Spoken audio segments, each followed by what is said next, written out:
Production of Kansas City Week in Review is made possible through the generous support of Dave and Jamie Cummings, Smithfield Foods, Haas and Wilkerson Insurance, and by viewers like you. Thank you. Kansas making global news as authorities foil a terror plot to massacre an apartment complex filled with Somali immigrants. While a large percentage of Kansas City homes were transfixed on the final presidential debate, good luck finding a local debate. They're vanishing. We track why. Plus the Trump effect, why the head of the Kansas GOP now concedes Donald Trump is dragging down candidates, and Hillary could now win Johnson County and the Kansas 3rd Congressional District. What does that mean for its congressman, Kevin Yoder? Colorado legalized marijuana, now the most definitive report on its impact on our area. And the American Royal Barbecue gets underway Wednesday, but with a rub, not a barbecue one. For the first time in its history, it heads to Kansas. Hello, I'm Nick Haynes. Those stories and more coming up. Reviewing the headlines this week from behind the microphone at 98.1 FM KMBZ's Scott Parks. And from the pages of your Kansas City Star, Dave Helling. And from behind another microphone across town, Mike Ferguson, news host at KCMO Talk Radio and host of the syndicated political program Missouri Viewpoints. You know, while a large percentage of Kansas City homes were transfixed on the final presidential debate this week, there have been virtually no local candidate debates. While Donald Trump and Hillary Clinton have squared off 3 times and their running mates faced each other in a 4th primetime encounter, there have been 0 primetime encounters between the candidates running for U.S. Senate in Missouri or Missouri governor. In Kansas, U.S. Senator Jerry Moran could not find any time before Election Day to debate his opponent. In fact, he couldn't find any time in the month of September or October where he was available to tape even a 10-minute candidate interview with us. But does it really matter that debates are going the way of the dodo bird, Mike Ferguson? It matters, but I think that's just the sign of the times. I mean, debates used to be where we had in-depth discussions, learned the philosophy of our candidates and the differences. Now I think what they're doing is they are looking for that soundbite that will live on Facebook, YouTube, and on shows like Scott's and mine for the next few weeks. I think it's just changed. I think it's for the worse, but I think that's the way it is. But aren't there lots of other places today where you can get information about these candidates? We're not relying on debates to get you that information. Well, there's more than enough places where you can get it. And quite frankly, I think it's twofold. The fact that debates are, to use your term, going the way of the dodo bird. Number one, traditional media as we know it has completely changed. And for example, our radio station, in the past, we would have tried to get candidates to come in and wage a debate. We didn't even try this year. The other thing is... Well, why is that? Because it can be a ratings killer. Are people going to flock to their radio station to listen to a Jay Seide and Kevin Yoder debate? Highly unlikely. The other thing is, what's in it for the incumbent? For example, Jerry Moran. Why would he give his opponent the extra attention that a debate might bring? Not a lot anymore, but not like it used to be. But why would he give him the extra attention when Jerry Moran is a lock for re-election? And you had a big story about this week, Dave Helling, and one of the quotes in that was from a longtime Missouri Republican strategist who said, debates have become a high-risk, quote, low-reward situation for us. If you make a mistake, then it's on a camera loop forever. So doesn't he have a point? He has a great point. The meaning of debates has changed over time. And it is not typically in a candidate's best interest to go into a situation in which he or she doesn't completely control the outcome. That's the whole point of debates. You see candidates in a place where they're not completely in charge of what people see. In every other campaign encounter, of course, almost exclusively, the candidates get to determine how people see them. Now, I want to disagree with my good friend and colleague Scott a little bit. If Jay Seide and Kevin Yoder went on your air, I think people would pay attention because there have been so few debates in that race and in other races.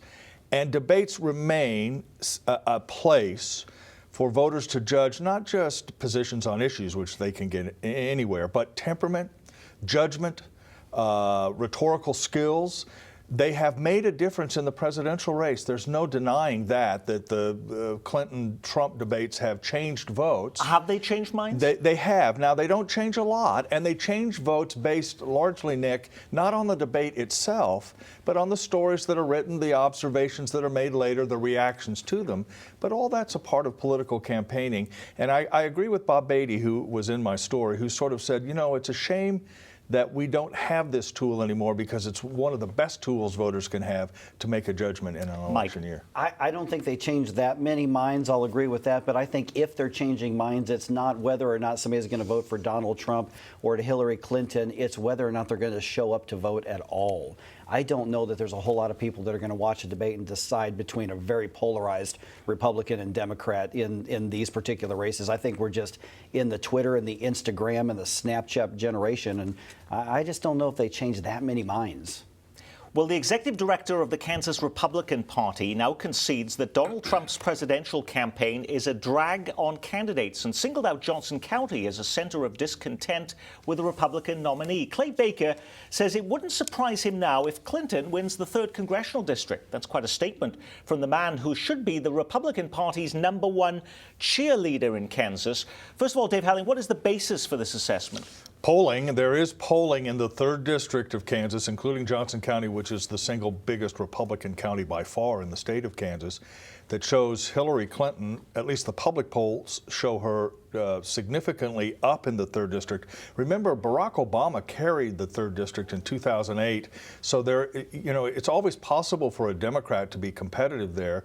And the discontent with Donald Trump, if it exists, exists dramatically in suburban counties across the country. Suburban Atlanta, suburban Philadelphia, suburban Cleveland, and suburban Denver, and suburban Kansas City.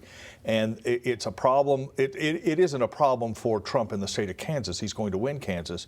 But it is a problem for Kevin Yoder, who depends on a good, heavy Republican turnout to prevail. Scott. But I think Kansas has, of course, a reputation as being a deep red state. Johnson County in the 3rd district has not always been like that. And if I'm Kevin Yoder, I'm cautiously optimistic that we're going to win the 3rd congressional district. However, you have to remember, and it's not uncommon for the 3rd district to vote Democratic. They sent Dennis Moore to Congress for a decade, and he continually beat down what many would consider rather qualified Republican candidates. So this idea that all of Kansas is some sort of Republican mecca in the 3rd district, that simply is not true. I think it would be fair to say that it's definitely a Republican area, but it's not necessarily a conservative area every year. And that's why Democrats like Dennis Moore had a fighting chance if you could find somebody who can appeal to those moderate Republicans. Okay, if we take to the heart the words of the head of the Kansas Republican Party, is it possible that Kevin Yoder could be unseated as Kansas 3rd District Congressman? Signs for his Democratic opponent, Jay Sidey, are everywhere, and he even has the cash to be running campaign ads. I'm Jay Sidey, and I approve this message. I'm a Republican, but I won't vote with my party this time. What's happening to our schools really worries me. There was talk of a 4-day school week, and then we weren't even sure if our schools would open on time. Now I learned the Brownback Republicans' education cuts were based on a plan by our Congressman Kevin Yoder. That was it for me. Kevin Yoder and the Brownback Republicans have lost their way, and they've lost my vote. Why is Jay Sidey lying? To cover up his horrible record on education. The truth is, Kevin Yoder and Sam Brownback never served in office together. In fact, Yoder is a nationally recognized leader on public education, winning awards from the National Head Start Association. Jay Sidey is lying because he's never lifted a finger to support Kansas schools. Do you want to elect a liar or a leader? Wow, I'm just seeing your name in that ad, Dave Helling. Is that the first ad you've been quoted in? I don't know if. Oh no. Okay, all right. Back in the Truth Watch days, I showed up on TV a lot. I think it is fascinating to me that Jay Sidey has made education and Sam Brownback the issue in this campaign, neither of which directly involve Kevin Yoder, but indirectly can cause great damage. And it's interesting to me that the Yoder campaign responded by running an ad about Jay Sidey and education, keeping the focus on schools. You would think that Kevin Yoder would want to move on to something else, either health care reform or other issues. And yet he his own ads are sort of focused on that as well, which is why it remains something for people to think about. It's also interesting to me in that particular ad, I mean, Kevin Yoder coming out straight there saying, my opponent, Jay Sidey, is a liar. It's not like, well, he's not telling the truth. This is a straight-out language. That is different than we've seen in many other campaigns, Scott. But this is an unconventional year where, people are routinely called liars, on both sides for that matter. I think there is a bit of fear within the Kevin Yoder campaign that of the handful of times that he's run for Congress, this is perhaps the year that he's the most vulnerable.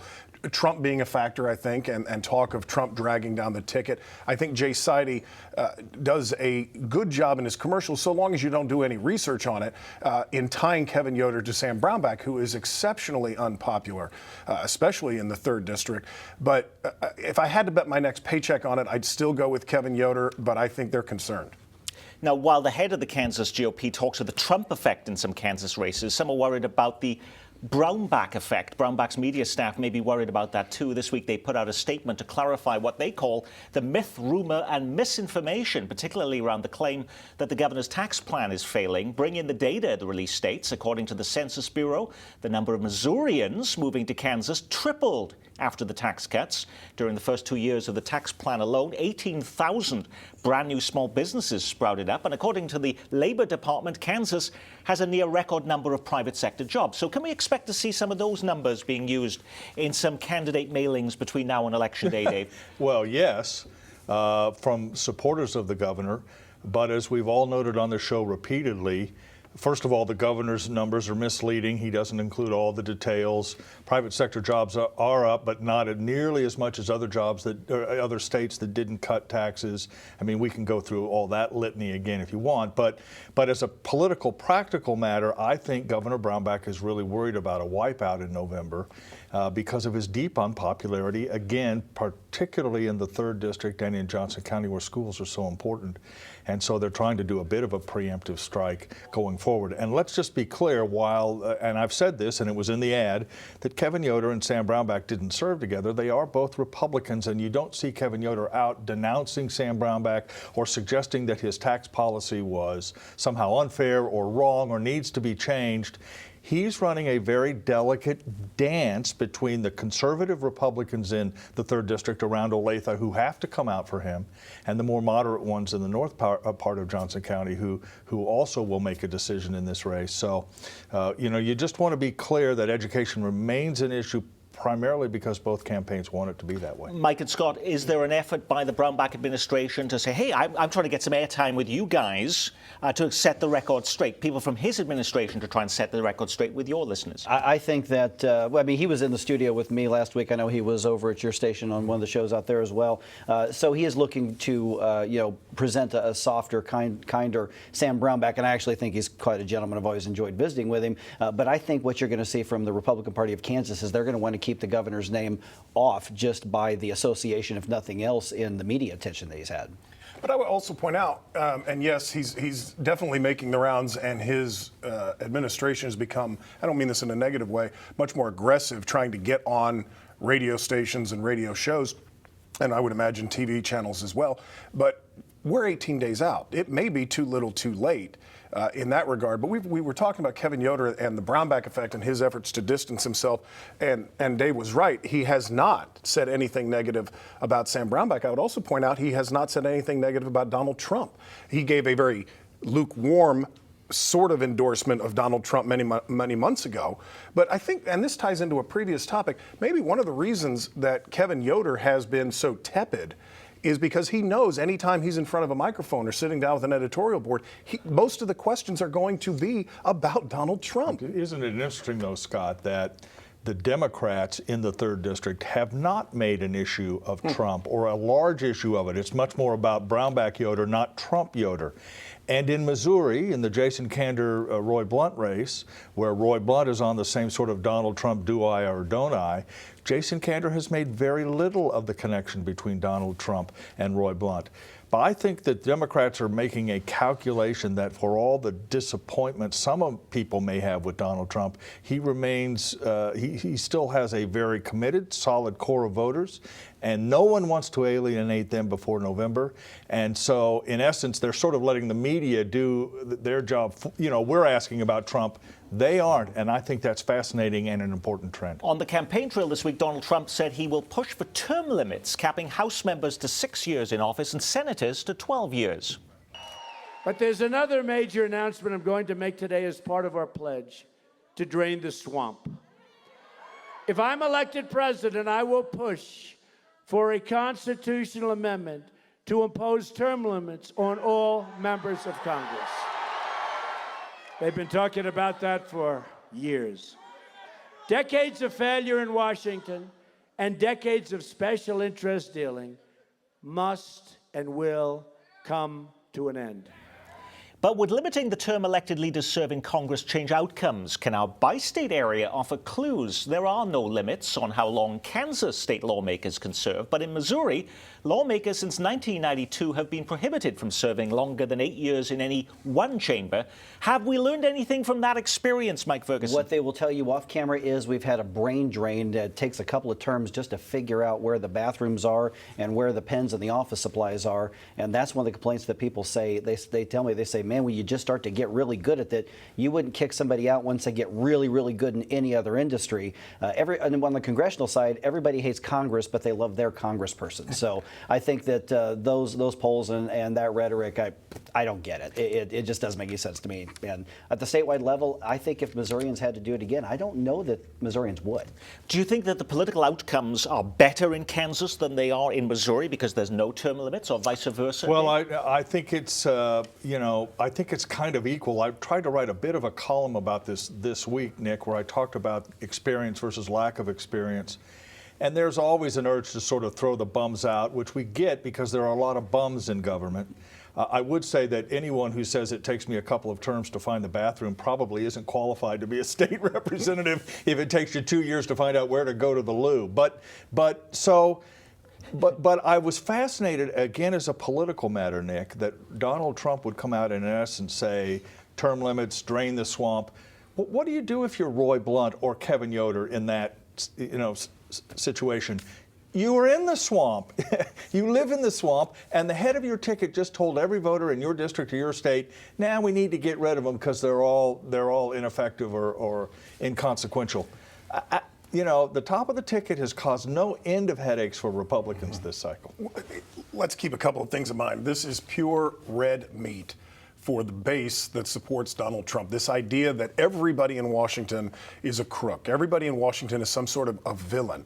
But it is unbelievably hard to pass, and it should be, to pass an amendment to the U.S. Constitution. And you have to remember that the very people who would be term limiting themselves would have to pass out that amendment and let it go to the states.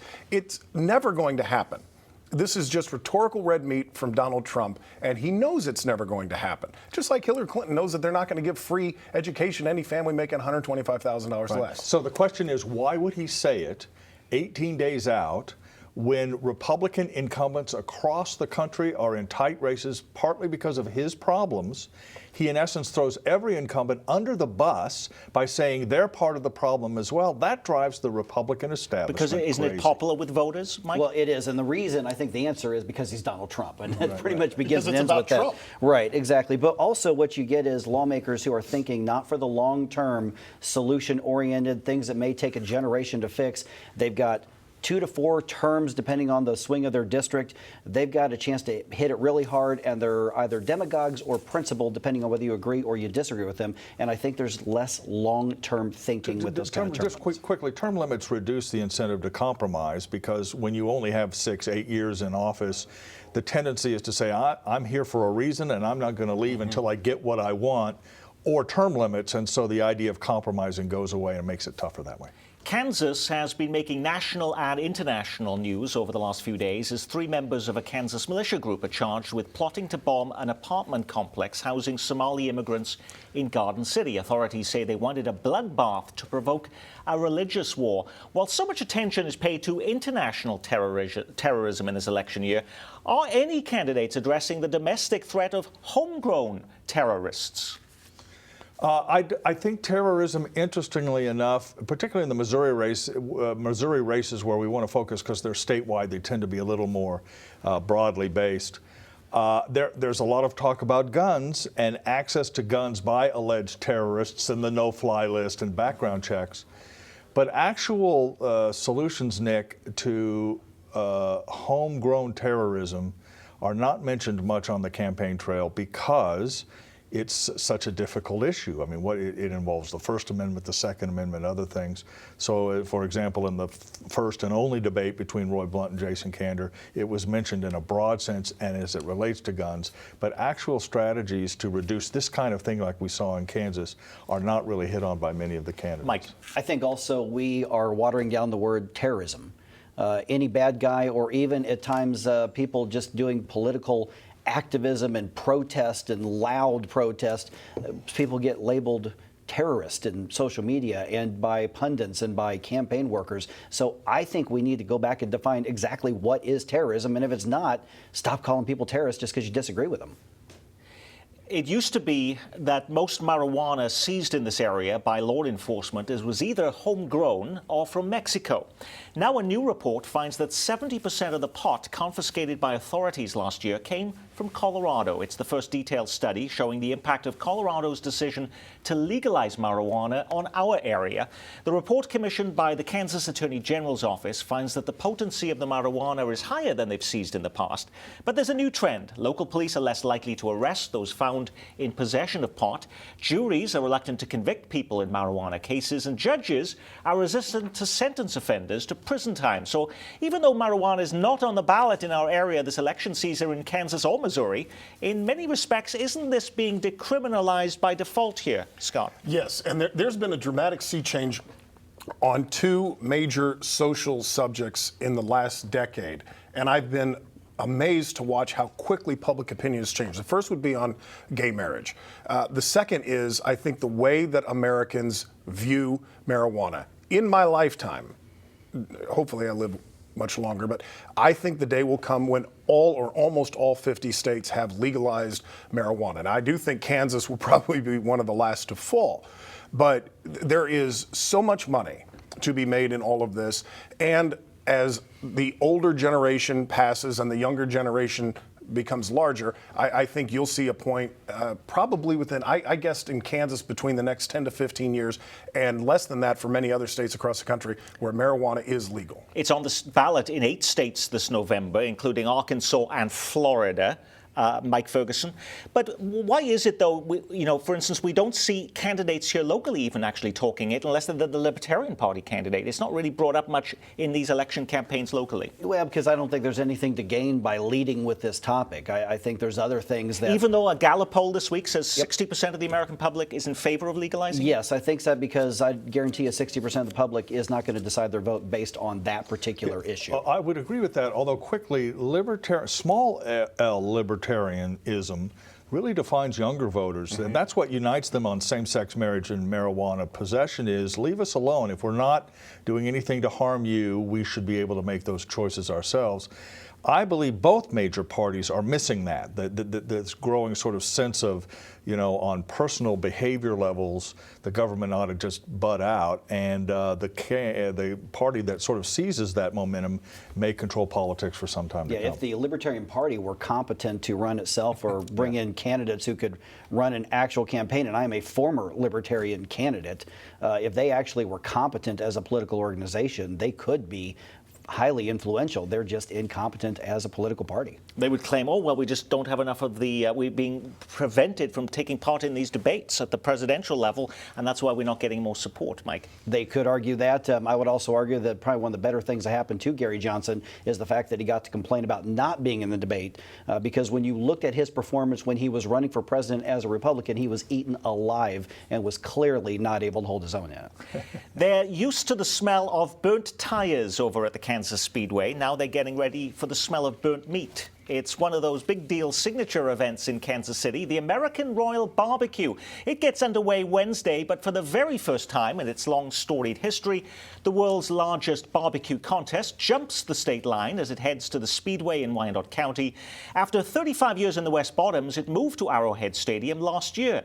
So now that they're already made one jarring location move, does anyone care that it's moving again, even if it's on the Kansas side, Scott? I don't know that people care. I don't know that it'll affect attendance. As a Kansan, it is quite a coup for the state. But as a Kansas Citian, it's weird to me that they're not doing it down in the West Bottoms anymore. I mean, that was such a tradition for our city. I'll tell you this. They claimed they'd run out of room there. There wasn't enough space in the parking lots anymore for this mammoth enterprise. Well, I don't know how true that is, but I would say hats off to the people who run the Kansas Speedway, because they've made it so much more than just auto racing. They have concerts out there now. They have charity events out there. Bikers for Babies was just recently out at Kansas Speedway a couple of weeks ago, and now the American Royal. Whoever's running the show out there knows exactly how to run a show. Mike. I agree. I understand they're competitors from all over the country. I don't think locally people care whether it's on the Missouri side or the Kansas side. I agree. Do you think officials in Kansas City, Missouri are privately grumbling that it's moving from its traditional place on the Missouri side of state line? They can grumble all they want, but if you go down to I used to go to the barbecue contest at the Royal to cover it in my TV days, and it is crowded, and getting there is difficult, and the highways are kind of jumbled, and parking is difficult, and that was part of its charm, that it was sort of a ramshackle affair. It will probably not be that out at the Kansas Speedway, but it's easy to get to. People know where to go. There are shops, other things in the area that the Royal just doesn't have. So, I think the barbecue contest is looking out for the barbecue contest, and they made a decision that makes sort of sense no matter how much Kansas City might grumble. And that runs Wednesday through Sunday of next week. And that is our Week in Review. Our thanks to our news reviewers. He is 50% of Dana and Parks on 98.1 FM KMBZ, Scott Parks. And Mike Ferguson is 100% of the Midday Report, 12 to 1 on KCMO Talk Radio. And whatever important news is happening in the world of politics, you can expect Dave Helling to be connecting the dots on what it means to you at your Kansas City Star. I'm Nick Haynes. From all of us here at KCPT, thanks for spending part of your weekend with us.